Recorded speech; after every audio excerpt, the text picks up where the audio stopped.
Thank you for watching, liking, commenting, sharing, and subscribing right now. I do read, although I don't do a lot of reading unless that reading is to learn something. So it's usually nonfiction, and it's often very brief, not just because I have a short attention span, but honestly, when a lot of the books that I was asked to read stopped coming with a lot of imagery, I got disinterested. Yes, me, as an English major, was very disinterested in longer pieces of work, a lot of longer pieces of work, at least those that did not have photos that went along with them.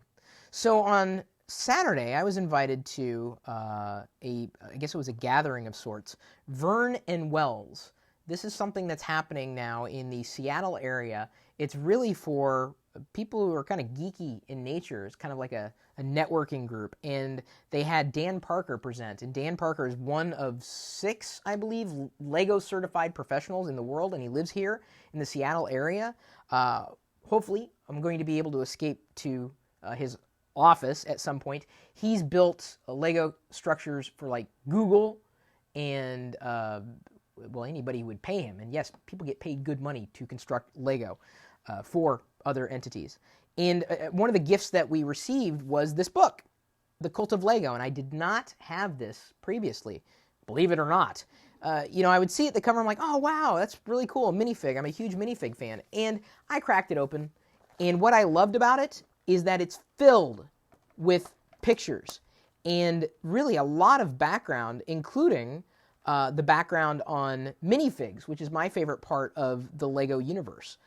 Talking about like the first minifigs that were of certain style. Like here it is. Here's the page. Minifig facts. More than 4 billion minifigs have been manufactured, with nearly 4 figures sold every second, for an average of 122 million per year. Okay, I'm not alone. You may think it's just me. Dude, Lego is huge. Gigantic.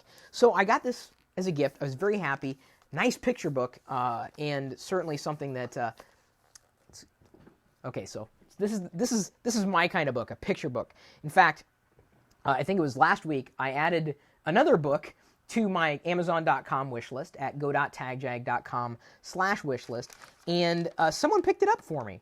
Believe it or not, Carl Conyers says, "Merry belated Christmas, Chris, from your #1 fan, Carl," and he sent me another picture book. So I got 2 Lego books pretty much in the same day. And what I loved about the Star Wars Character Encyclopedia for Lego is that it comes with a special exclusive minifigure of Han Solo. This is the one where he's the award winner. And there's look on the back, Stormtrooper minifig. This book pretty much details the minifigs in the Star Wars universe, many of which I have. And it's kind of like a checklist of sorts, me saying, oh, I didn't know they had that one. And so I went and added some of these others to my Amazon.com wish list.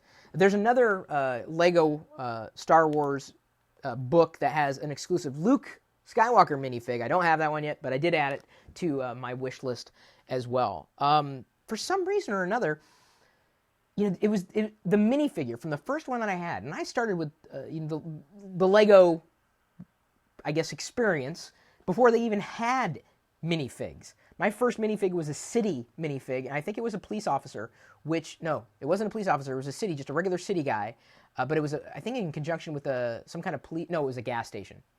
I'm trying to remember, my first Lego city experience.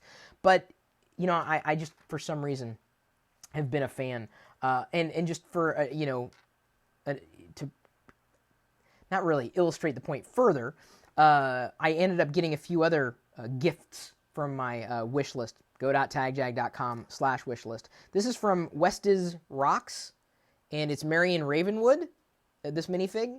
Marion Ravenwood from the Indiana Jones series. I don't know if you're going to be able to tell from this, but she has blue eyes.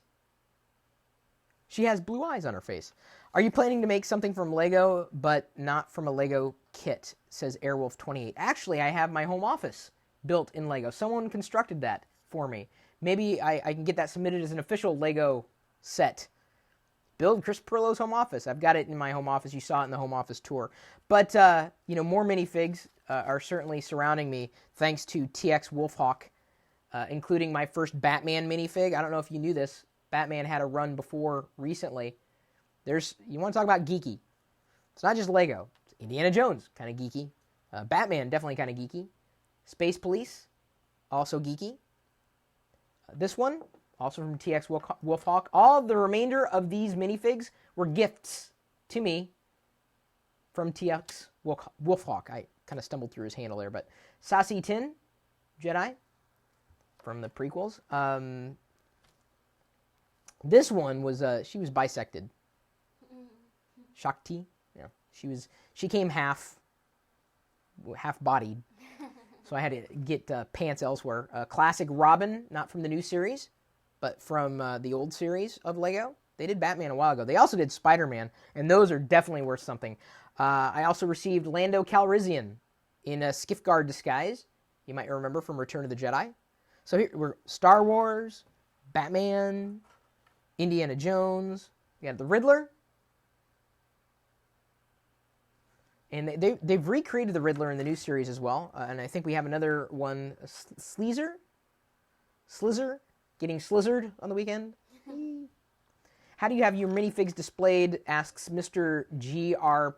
Piles. G.R. Piles? I just have them on a shelf, a simple shelf. I think they're in the house tour that I posted about 6 months ago. Poison Ivy, the original one. I'm sorry, I have to obscure my head in order for you to see Poison Ivy properly. I don't know, I have dozens, if not hundreds, of minifigs. Gamorrean Guard, I never knew how to pronounce this thing. I didn't think Lego did a very good job with this, though. A lot of detailed in terms of a molding, but in terms of color, I don't know. One of the Dengars that is available, the classic Dengar, Bounty Hunter. And they have two Dengars, and I didn't realize this until I was reading through the character encyclopedia book and learned there are two Dengars. I was like, wow, that's kind of neat. So if you do not believe Lego is geeky, you're not appreciating what a geek can be. Certainly, I think this is going to be the year of Lego in terms of geeks and nerds. Not only do we have the recreation of superheroes, with the new sets already out, but we also have existing Star Wars stuff. And later on this year, I believe, The Lord of the Rings is coming to Lego. 3 massively geeky things, okay? It's not just for kids. And I know this because people on Twitter are saying that, hey, I'm doing Lego again, thanks to Chris Pirillo for, kind of showing me what's new.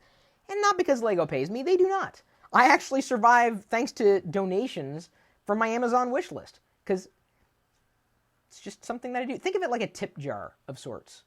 I don't know.